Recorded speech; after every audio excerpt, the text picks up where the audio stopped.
All right, good afternoon, and thank you everyone for joining us for this exciting, momentous, and historic day for the University of Oklahoma and the Southeastern Conference.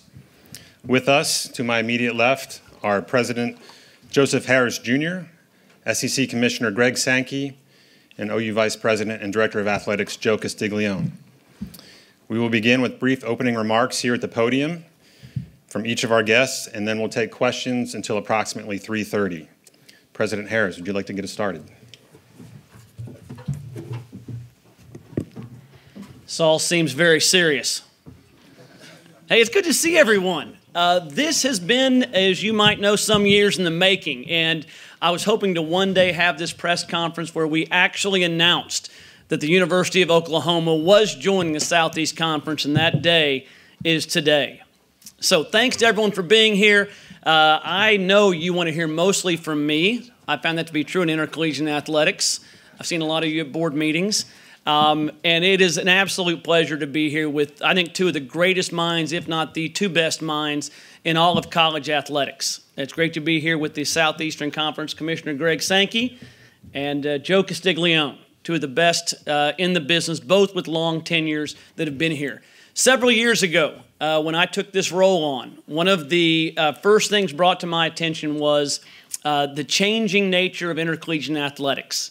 What does that mean for a place like the University of Oklahoma, where athletics is such a huge part of our DNA, of that which connects those students to the university and each of us together? Right? What does that future look like? And it's interesting because 3 years ago, within 30 days, two things happened. We saw in June of 2021, we saw a 9-0 Supreme Court decision in the Alston U.S. Supreme Court case, which changed college athletics and made a very clear statement about what was taking place. Within 30 days of that, the story of the University of Oklahoma and the University of Texas endeavoring to go to the SEC came to light. Now, is that a product of serendipity, or is that a product of strategy? I can tell you it's the latter. Those that were watching the landscape of intercollegiate athletics knew it was changing. For a lot, it didn't take a 9-0 decision from the U.S. Supreme Court, which is hard-pressed to find a 9-0 decision, right, for us to understand where we were. And for us, we did a studied, deep dive into what does the future look like for college athletics. And for all of the thinking that went into that, there were two conclusions that we reached that governed all of it. The first conclusion was the University of Oklahoma must be a place where we're able to compete for championships on a regular basis in all of the sports.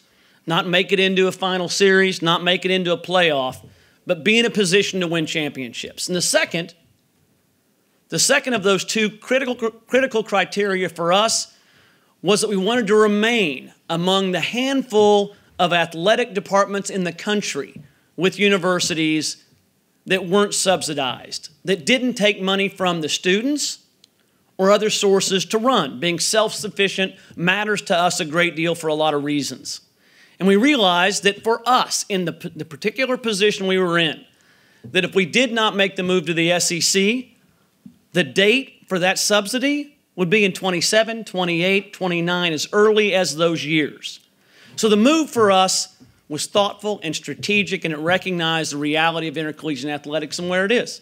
And so we stand at this moment that's very exciting, and we love the tagline for the SEC. It just means more. What does that mean for us? It means the progress we've made as a university over the last several years can continue on an even bigger stage. The last 3 years, all record class sizes. We had hoped, when we started off 4 years ago, to grow our freshman class by 2% a year. Impressive given the realities of demographics across the country right now and the most realities of most other schools. We didn't grow by just 2%. We grew by 11% last year, and we're going to have double-digit growth again this year. The same thing on research. Right? We have aspirations of being an AAU university. Over the last 4 years, we've had 16% annualized growth in research, right, towards that path of true greatness. We launched a fundraising campaign, biggest of its kind, certainly in our state history, to raise $2 billion, half of which, or $500 million of which, the biggest piece, would go to need-based aid. All of those things are coming true, and the move to the SEC amplifies the outcomes for all of those. We talk about the possibilities that can flow. We talk about the University of Oklahoma, with our purpose being we change lives. Intercollegiate athletics is a huge part of that. It connects us, it binds us, it brings us together in a society where it's always red versus blue. Right? It's one of the few places we can actually get together and be together. We want our students to not just come here and participate, we want them to feel like they belong.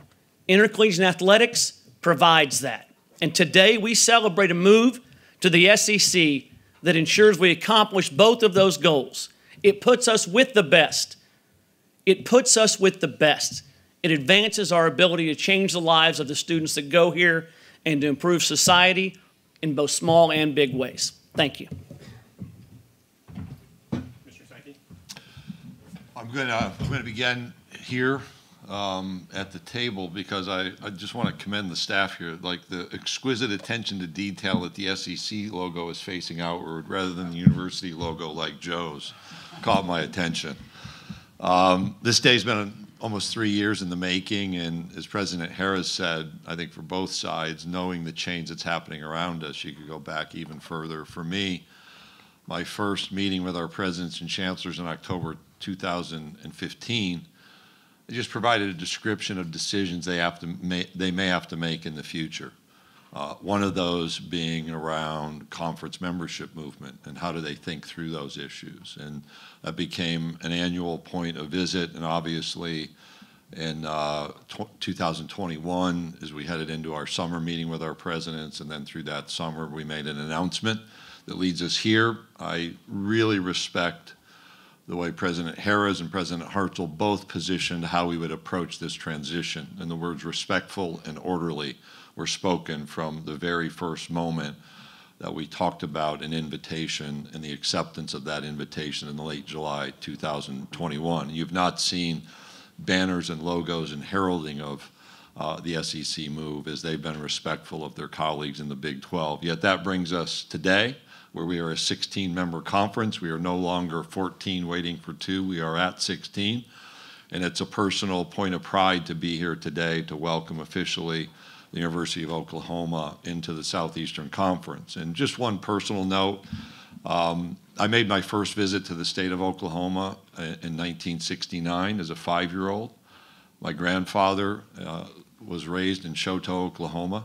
I grew up in upstate New York. That's quite a journey in the late 60s, not quite as easy as it would be today. He was a proud member of United Association of Plumbers and Pipe Fitters, Local 798 out of Tulsa, Oklahoma. And so this state has always been a part of our family's life. He was a Yankees fan, not because we lived in New York, but because of Mickey Mantle. And that meaning is not lost upon me personally today. And it is an honor to represent the Southeastern Conference, our presidents and chancellors, our 14 universities that are now 16 universities, and celebrating this day and knowing that we are entering a new era with enormous complexity and enormous opportunity to shape the future from the leadership position of the Southeastern Conference. So I look forward to interacting with you a bit, and for the rest of our day to be with both Joe C. and Joe H. and the members of the university, faculty, staff, athletic department, fans, students, coaches, to celebrate this move to the Southeastern Conference. Well, welcome, and good to see a lot of you. Don't get to see as many of you as often at this time of year, but we knew we'd have something to bring you out, and so glad that you're here. Before I make my comments, I want to thank other members of the Southeastern Conference office, the leadership that supports our commissioner, many great people we've gotten to know in the meetings we've attended in the last several years, and people that are at the forefront of making great decisions around strategies for athletics, and certainly how it helps the SEC be strong. So I just want to say thank you to all of you for coming out. Some of you know them pretty well, and I get to see them a lot more. So we're here.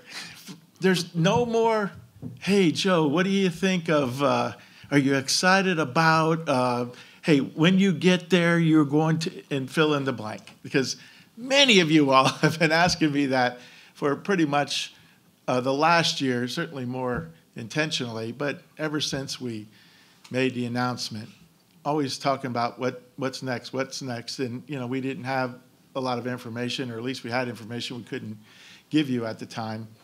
But now as we've gotten and progressed closer to this day, you started to see schedules, you started to see dates with opponents, starting to realize signage. Last week we have a big recruiting event, and the SEC logo gets painted on the field, and people are now understanding this is real, and it is really, really exciting for all of us. So you're not going to have to worry about us being passionate about our beliefs and our goals and our dreams going forward. It's didn't happen though quickly, even though sometimes it looks that way. It came after a lot of thought, deep thought about us as a university, where we are, in the world, what we're trying to accomplish broadly as a university, and what role intercollegiate athletics plays in that, and trying to keep an eye on how college athletics was evolving much more quickly than some people 10 years ago wanted to admit. And 10 years, when you're looking that far in the future, seems like it's way far away. But if you start breaking it down into certain increments, you realize, boy, things are going to start changing much more quickly here. What does that mean for Oklahoma? And what puts our program in the best position to be successful? And so I really reflect back onto the words that our president just provided. And I want to express a great deal of appreciation to him, his exemplary and strong leadership, to our board, both current and some of the former members that were on the board at the time this was being discussed and the decision was ultimately made. It was bold. It was forward-thinking. It wasn't reactionary. And what we were going to do was also going to relate to what we were doing right at the time. And we wanted to do something probably few have done in this last 15 or 20 years around conference realignment. We wanted to do it in the best way possible that was orderly and honored all of our commitments and tried to respect our the members of the conference we were in. And in spite of the way the news came out in that July of 2021, we've done every single thing we said we would. And most importantly, what led us to this day. And so we think about what the move to the SEC means and how the strength of our university, our brand, if you will, to marry with the SEC and their strength and brand. And you step back and you reflect, say, there are so many like-minded institutions that are coming together that, what we bring to help the SEC be stronger, what their strength brings to help us be stronger in the long run. This is a natural fit. And I want to thank the commissioner and president and all the other leadership in the conference for helping this be as seamless as it could be under the circumstances. And so when we know where we're going forward, I told our staff and I told some of the fans that we met with last night and this morning, we're really going together with a lot of confidence. Why? Because we are together. And it's only going to work if we bring everybody's best strengths forward. And that's what we're trying to do. So we're just excited to move on. Today's a celebration. It's about engaging our fans and our stakeholders. That's what this is. Rather than having a quick press conference and an announcement and moving on, we've tried to really bring our fan base into it because we were very, very strident about not trying to celebrate it before the official day would come. But more importantly for us, it's what we're doing to put our program in a position to be successful going forward in the days and the weeks and the months and the years ahead, so we can be very successful. And the first dream we'd have would be being on a podium someday soon with Commissioner Sankey handing one of our teams, if not many of our teams at some point, the Southeastern Conference championship trophy. That's our first goal for every one of our sports in which compete in the SEC. So thank you, Commissioner, for helping us. President Harroz, thank you, and the board. And we're just so excited about going forward. For us, the SEC stands for Southeastern Conference, and as President Harroz talked about the characteristics, it can also stand for stability, engagement, and champions. And that's pretty representative, too, of some of our own pursuits and core values. So with that, I turn it over to you, Mike. Thank you all.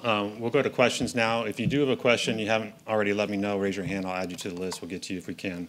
Let's start in the second row on the left. Barry Trammell, Tulsa World. Yeah, Greg, we've talked for 3 years about what the SEC can do for Oklahoma.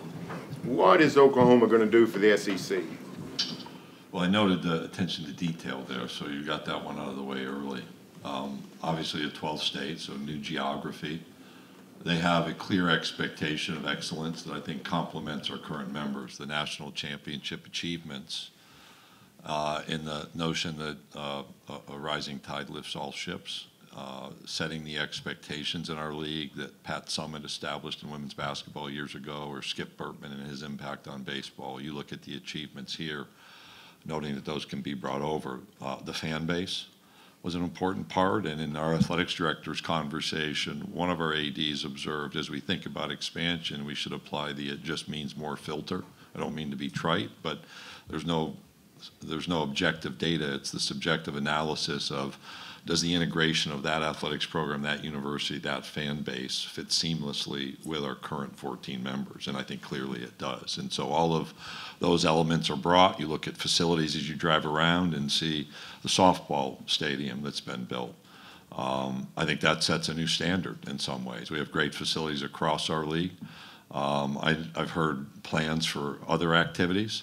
I know that Joe has been looking at our league facilities and wondering and imagining Joe Castiglione, and then he has to go for Joe Harroz for that conversation. So I'll just out that. I think one thing they do bring is we need to put last names on nameplates in our meetings now when our presidents and ADs meet.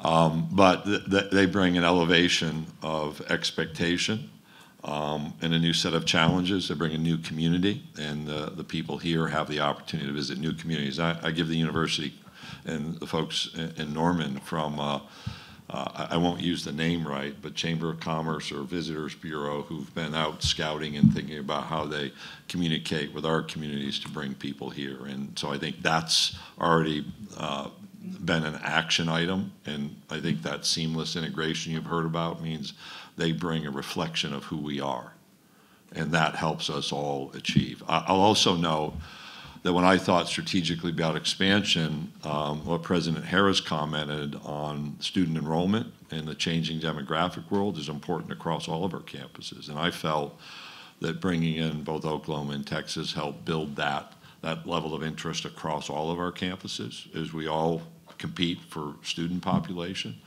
And as we sit here in an athletic building and think about athletic things, I don't think it can be understated that the ability for us to position ourselves to be a national brand with a regional footprint that's easily accessible has meaning and is a platform for how we recruit students, how we recruit faculty, how we recruit people to our campuses. Okay, let's go right side, third row, Ryan Aber of the Oklahoman.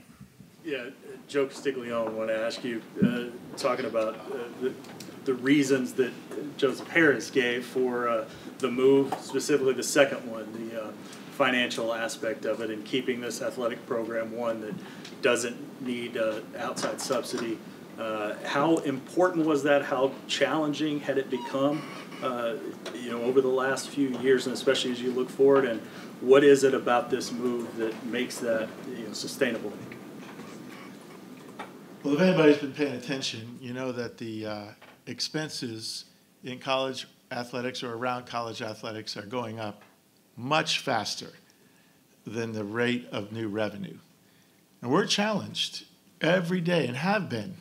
Go back to my first days here at Oklahoma. We have to find new ways to generate revenue. Going back to even, 98, the television revenue or the conference revenue sharing wasn't as big of a component of an athletic department budget back then as it has become. We weren't on television as much, so obviously the value wasn't quite like it is today, with being on television, not just in football, but across many sports. Conferences didn't have their own networks. We didn't have as much activation and or integration of corporate sponsors. So while we had some, most of that was done on the local level. And some of that now has evolved on a bigger scale for strategic reasons, but we're still doing a lot on our campus. But when we were looking at the world going forward, it wasn't about where we were that day or where we might be 2 or 3 years from that point forward. It was where we were going to be in 25, when television contracts would change. Where were we going to be when people realized we're going to have to share some revenue with athletes? Where were we going to be then? And where were we going to be with more and more investment across a lot of other sports, be it facilities, be it investment in the program, handling rising costs? So, Ryan, to your point, that's where we were trying to evaluate, not just what was happening right then, but how was the world going to change and where Oklahoma was going to be, whether it was going to be following along or play a role in taking the opportunity to lead our program. And that's where, go back to the great leadership here at the university. They're willing to step back and think and be bold about the future. And so we have a little bit of a difference than when we announced our membership in the SEC. We announced that we were going to go in 2025 because that was the original timeline.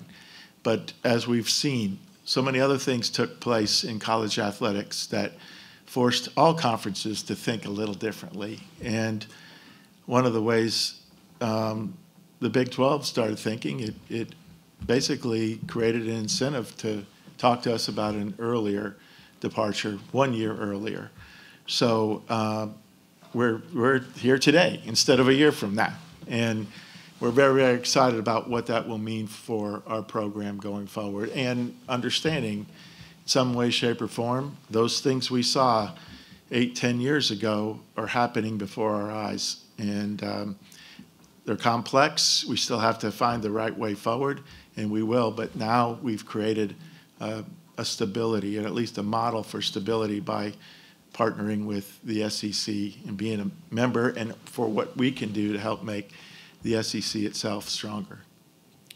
Third row aisle, George Stoya, Sooner Scoop. Yeah, I have a question for kind of all three of you guys. Could you guys take us back to when these conversations first started? Joe, when you talked to Chris Del Conte about this maybe happening, and kind of the idea, what sparked it, where were you, when did it happen? Joe Harroz, when Joe C. calls you up and says, hey, what do you think about this? And Greg, that first initial call, and they said, hey, would you be open to this? You wanting a glimpse of my book? Yeah. Well, I'll just jump in then. Not going to give you a glimpse of my book, but as I just mentioned, this whole thought process started probably 10 years ago, maybe even before that. You ask, well, why? Well, we just went through 3 different experiences around conference realignment within a period of 2 to 3 years. The summer of 2010, Nebraska-Colorado leave. The conference steps back, stabilizes itself, thought through whether expansion was the right way to go then? If so, what would it look like? And decided, we're good. We're good with 10 members. And we negotiated a television contract for the future of those 10 members. And then a year or so later, things change, and 2 of the members are leaving to go to the SEC. And now the Big 12 is faced with 8 remaining teams and what it was going to do, and had a lot of options on the table. And at the time, the decisions that were made related to adding 2 as opposed to any more than 2. So, all right, the conference is back at the number of original members, as it had been constituted in that year and a half before. And the 2 members that were added were and have been great members of the Big 12. But things were continuing to evolve. And we just started paying attention to all of it. And then if you remember, the onset of other conference moves and the decision by the Big 12 to look at expanded membership, and us having a glimpse, behind the curtain of what that meant. And there was a decision not to do it. I think it was 2016. But it was that point going forward and reflecting back on the previous 4 to 5 years and what we had to go through thinking about conference realignment when it hit us.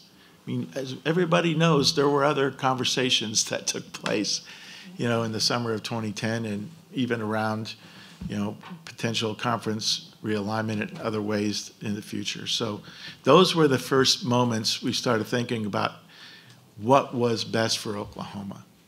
And we didn't necessarily act upon anything other than to do our own deep dive about ourselves. And fast forward, there are conversations that we all know about that take place behind the scenes, not just around us. Other institutions were talking about what the future would hold for themselves. And it just became apparent we needed to be very strong in leading or creating a path for Oklahoma. And, learned that Texas was thinking the same thing and became intentional to consider doing something together if the situation would present itself. And so that's where conversations started. President Harroz, or Commissioner, do you want to go? Yeah, well, I was, a couple high-level things for me. October 2015, I shared, we presented analysis. I presented analysis to our presidents and chancellors about what might happen, because I think we always have to be mindful of what might happen. Even today, I don't have some plan. I've said clearly I'm not a recruiter, but we want to pay attention to what's happening around us, and we've done that for this adjustment. And so understand between October of 2015 and spring of 2021, when this conversation became real, I've had any number of points of outreach from different institutions. Yet we've added Oklahoma and Texas, and that was focused on the spring of 21. It became real. We were coming out of COVID. You couldn't meet as presidents and chancellors in person. I thought that was important. We had a lot of change in our presidential roles. And so I think it was like June 2nd, 2021, we had a meeting in Birmingham, and I shared that we'd had outreach. I believed it was serious. It was united between the University of Oklahoma and the University of Texas. I very candidly said to our presidents, we can stop if that's your wish, or we can go forward. We've talked for years about movement around us. The conversations obviously continued. Through June, it wasn't daily or even weekly, but they were very, very, very focused. We had a video conference the morning of the story breaking in the Houston Chronicle. There were so many moving parts: the Supreme Court decision, college football playoff expansion, 2 commissioners had just come into jobs recently, and other conferences. And we actually I talked about slowing down the process. I then was going to have a call with our presidents that next Thursday to report this is real and they're poised to consider their future in the Big 12. The message from me was we can't do anything until you decide your future in the Big 12, which attached itself to the grant of rights. That expired June 30, 2025. And when they informed the Big 12 of their direction, the next day they applied. And from that Tuesday until the next Thursday, 8 or 9 days, an incredibly intense time, as you can imagine, resulting in a unanimous vote, which I give all 14 members credit for achieving. The extension of an invitation that were invitations individually to the two institutions that were accepted on that Friday. But part of the clarity and I think the discomfort for the presidents was, I said, I can't promise you the vote that will result in an invitation. We had talked about it with our presidents and chancellors, but until you take that vote, you don't know. And there was a point of risk, and really from the point of the leak or the story in the Houston Chronicle until the decisions that were made, we didn't have any conversation. We knew who we were. I think I knew what Oklahoma and Texas desired. And people have asked, like, were you talking every day? We did not talk at all. My suspicions, I've never evaluated phone records, is there were a lot of other outreaches. But we're really proud of the way we handled ourselves and our decision making, and proud to be here, as I said, today. President Harroz. Yeah, don't play poker with Greg Sankey.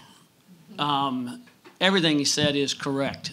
It was really hard to get a read, and we couldn't get any guarantees. Whenever I came into this role, I've been around for a long time, and I was there here at Oklahoma in a leadership role whenever we made the move to the Big 12. So, and all of those movements in the Big 12 that Joe spoke about, I had some understanding of. So as I came into this role, the very first meeting you go to, I wind up talking with Chris Del Conte, the athletic director at Texas, and Joe Castiglione. And in that conversation, we talk about, what's going to happen with college athletics, the general topic that takes place there, and what's our role. And can we continue to be Oklahoma and flourish and achieve our objectives? So the conversation started early. I think all schools have sort of broad general conversations. It wasn't going to work until you had the right alignment. And for Texas, that was their president in Jay Hartzell. He and I become very good friends. And he understood the need. We each did our individual analysis. And a big part of this, I grew up here. I'm from Oklahoma.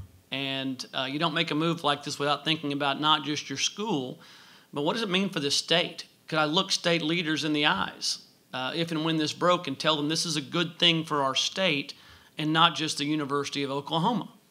Because if you can't deliver that, then you're not in a good position. And so as part of this analysis, I broke it down into the simplest two elements, those two questions. But underneath each one of those is a lot of thought. And one of those is this good for the state of Oklahoma? And when you look at it, right, the analysis is crystal clear.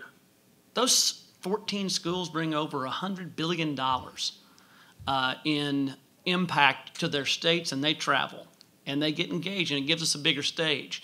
So the analysis only works, though, given where we were, if Oklahoma and Texas go together. And so having that alignment with the ADs, we got the ultimate odd couple with Joe Castiglione and Chris Del Conte. I would argue that Chris is much odder. But Jay Hartzell, the Texas president, has been essential as well, because you knew once this thing starts rolling that everyone's going to try and pick somebody else off, and there's going to be a lot of drama. You just know it's a reality. It's the same reality I understand that when I come to sit down with these three, I'm the third most interesting person at this table. Right? I'm Sooner born and Sooner bred, and I know how it works, and I know how attractive athletics is.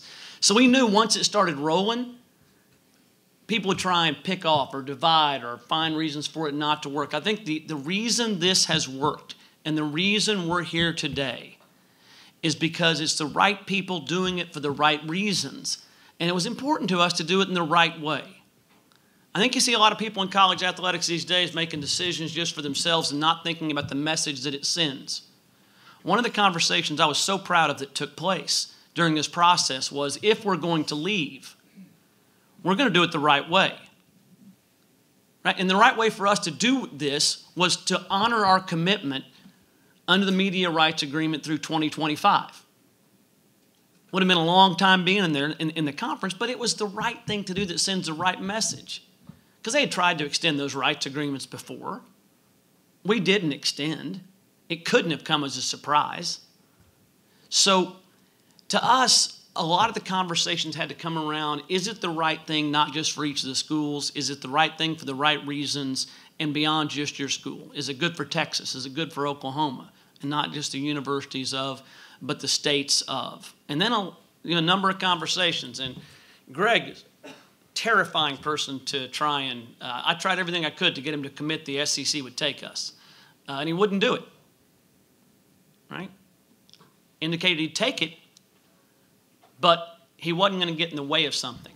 And we had to be the ones that made the overture. So it was a long time in coming, but something I think was born the right way. Thank you. Other aisle, third row, Dean Blevins, News 9. Commissioner, good to see you again. Yeah, Dean, good to see you. My guess is you didn't make a whole lot of C's and D's in school. Oh, don't overestimate my ability to fall to the bottom of the grade sheet. However, are you smart enough to please most of your schools in the SEC about football scheduling, be it 8 or 9 or something as fair as it can be? Because there's a wide disparity at this time. Well, actually not statistically compared to where we have been as a league. So in divisions, when we ran the analysis based on comparative win-loss record since our expansion, about a 15% variance between the most difficult schedule and the least difficult schedule. And those would vary by teams, but the divisions created that disparity. By going to a single division, which was part of the message in fairness and balance, that gap has narrowed. Now, you have to put a schedule out early enough where last year's standings weren't a part of the analysis for the 24 schedule, but at the time I think we had like a 5-point differential between the least difficult schedule, maybe 6 percentage points difficult schedule, and the winning percentage between the least difficult and the most difficult. So I think we've achieved the fairness, and then our programs wanted balance, which is part of the step away from division, so that we could rotate through in 4 years rather than 6 and 12. 6 to see a team on the other division at all, and 12 to see them in your stadium. So we've achieved that. Now, the discussion about 8 or 9 involves a great deal. It involves CFP access. That's grown to 12. I think we've wisely said, let's take a moment to see what happens this year and how the selection committee functions, bowl eligibility, honoring some traditions that have been long established and others that are renewed. And that work is going to play out. Can I satisfy everyone? No, I've reconciled myself to that. I was once asked at a luncheon how many schools in a conference is too many, and I thought about it for a second, and I said 2. Like, I can keep one school happy and one fan base happy, but once you get to 2, there's always going to be a point of differentiation. So I think we've set principles, and we did that with all 16 universities involved starting in August of 21. We've honored those principles. We're going to have to make a decision about the 26th season over the next year or so. And that decision about 8 or 9 games and honoring some of those really very much focused traditional games is an important part of that conversation. But I think we've done an effective job balancing that. You'd love everybody to play against opponents that were 500. It's just not reality. When you guarantee a rivalry game every year, that creates a disparity, and then some of the descending decisions that come from that. For us, the first year, we made a decision, and we put this to our membership, that we're going to prioritize every one of our past 14 members playing either Oklahoma or Texas the first year. And so once you did that, then again, there's a domino effect on how the games play. But I think it's really, really important as a 16-team league, be a 16-team league, that we don't wait for a couple, 2 or 3 of our teams would not have seen Oklahoma and Texas wouldn't have seen 2 or 3 of our teams unless we had set that principle as a priority. Okay, behind Dean, let's go to Cliff Brunn, Associated Press. Yeah, this is for President Harroz and Joe Castiglione. You mentioned that this needing to be good for the state. There's a lot happening around here in the world of sports. New arena in the works for the Thunder, Olympics coming here in a few years, 2 sports. If you guys could dig a little deeper, how do you see this move to the SEC fitting into the bigger picture of all the things that are happening in the world of sports in this Oklahoma City, Norman corridor. Yeah, I mean, this is the moment. I mean, it's interesting. When you look at those cities that are prospering, in those states that are prospering, what happens around athletics is really important. And it's not just a harbinger, it's a component of what that success looks like. We know that the cities and towns and states that are winning are typically in the Sun Belt these days, and they create a live, work, play environment where you find highly educated people that employers want. And that live, work, play thing's important. You referenced in that Norman, Oklahoma City corridor. We know what MAPS has done for Oklahoma City. It's a national model, and it's transformed it. Right now we've got a big vote coming up in the city council on whether or not they're going to approve the entertainment district in Norman, which is, as you described it perfectly, part of that corridor. The announcement of the components of the Olympics being here is incredibly exciting. The arena, look at that vote, 77%. Right? Are you kidding me? You don't need to work political campaigns to understand what that kind of vote is.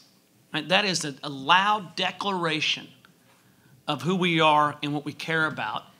And so for me, when I look at where this city, this region, and this state is going, those are perfect indicators of the success we're seeing. There's a reason we're seeing double-digit growth in students, right?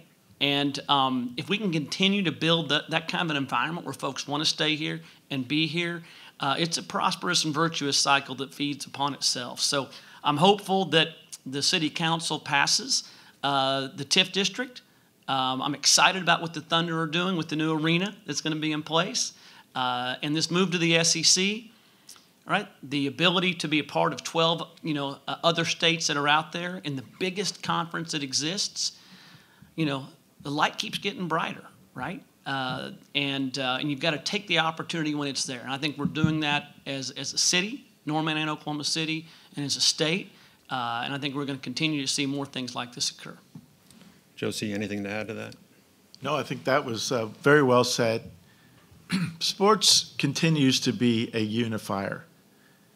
It represents all aspects of our world, our society, regardless of perspective. The one thing people share is their passion for or love of a certain team. And when that happens, and of course we're going to see this on full display, it's something that creates a halo type effect. And it's a catalyst to other things that may be unrelated to sport, but certainly relates to the quality of people's lives. For us, I know we get into the foxholes and we're going to say, what does it do for this sport, or how does it help this coach, or what does it do for this athlete? And all that's important, of course. But talking about the broad reach, like you said, and as President Harroz said, this is what sports can do. It's a powerful, powerful opportunity, and we're just trying to seize every element of it to help everybody else be successful. Okay, let's go second row left, Jesse Crittenden, OU Insider. Greg, kind of to that end, in terms of the college football landscape, you've mentioned it's changing a lot of things happening. When it comes to maybe traditions changing, rivalries changing, things like that, how intentional maybe do you have to be to get OU incorporated into the SEC, the tradition? How intentional do you have to be? How much do you think that happens naturally? And to that end, there's been a lot of talk in the past about the horns down gesture. Do you expect that to? Can you confirm whether or not that'll be a penalty moving forward? Yeah, I'm not going to talk about football penalties on July 1st. I'll let my football coordinator deal with that. I think we've used the word seamless. The creativity of our fan base on social media is on full display today, and I think that Oklahoma and Texas are being treated as our past 14 members, and you'll see both the warm and the cold embrace that can be present, and that is in many ways who we are. I think as I look back and think about A&M coming in 2012 with Johnny, boom, they're in the SEC. There wasn't any question. I can remember iconic moments. I can recall being at Missouri when they won the East, as the kick six was playing out on the TV in the press box. It happens, and it happens early because we have 16 members. We don't have 14 members plus 2. We have 16 members. And the University of Oklahoma will stand on its own and will compete successfully and will create those moments soon. And those will become memories here and memories across our conference. I will note, just shifting, I have some staff here, so Taylor Brasher is our Director of Digital Media, Garth Glissman, our Associate Commissioner for Men's Basketball, Tiffany Daniels, our Associate Commissioner for Competition and Senior Women Administrator, Herb Vincent, our Associate Commissioner for Communications. And I take this time, I was trying to figure out when to put it in, Mark Womack. Mark's been in the conference office since the late 70s, so he started at a time when the NCAA called every Monday in the fall to tell you what one football game would be on TV. We had no women's athletics competition, no men's basketball tournament. And he probably still carries a 10-team pennant logo money clip with him, at least he used to. And so I think he can vouch that, you know, people are integrated quite quickly because the competitive environment and the interest and intensity makes that fact reality. I think I got everybody, didn't I? Okay, we're a little bit past 3:30. These gentlemen have a tight schedule. We'll take one more question. Tom Green, third row, right side. Greg, last time the SEC expanded, you were still, Associate Commissioner under Mike Slive. I guess, what did you learn from that process that you were maybe able to apply to this process or to that 2015 meeting with the SEC presidents when discussing the possibility of this in the future? I'll also go back to something that made no notoriety, and that was the summer of 1996, the Southland Conference expansion, which I led when I was 31 years old and 2 months in with Lamar in Southeastern Louisiana. And that is from both, you had better be prepared, and you had better look broadly at the issues within your leadership room. I don't know if I'm any good at poker simply because I don't play, but you don't want to extend yourself to a point where you're making a level of representation that cannot be backed up with the decisions that are made. And I think it's probably as frustrating as it was for Joe Harroz in those conversations at the presidential level. I'll look people in the eye and say, I was honest, I was direct, I was clear. They had a responsibility with their Big 12 relationship.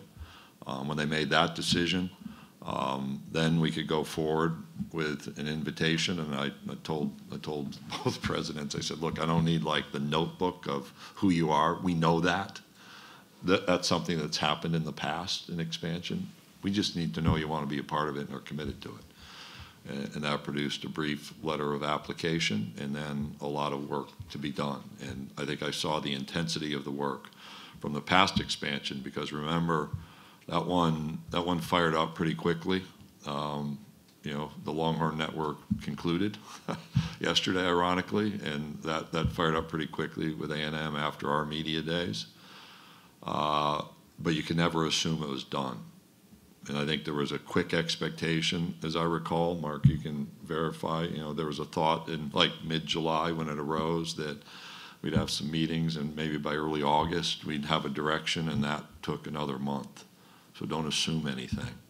And then we were at 13. People don't recall. We were preparing 13 team schedules. We had 13 team schedules. We were looking to see what growth might be there for 14. And then that played out in November with Missouri. And I was asked yesterday, did you do these celebrations with Texas A&M and Missouri? We did, but they were very quick. We had 3 years of planning here. So one of the lessons here is if you want to have a big celebration, do 3 years of prep work. We did those on weekdays in the middle of the football season, one in September and one in November. And so all of these experiences have been different, but I think the preparation from your question, which is well asked in 2011, incredibly educational to watch. Being on the leadership line, we brought in 5 universities way off Broadway. Only 2 received invitations. All 5 thought they were getting into the Southland Conference, which informs an element of my approach too. And I think the fact we're here and the way we are, there's been some litigation around other points of movement in leagues. I think we, again, tried to be respectful and orderly, knowing the difficulty. But we're here, and I think it's proven to have been a wise approach.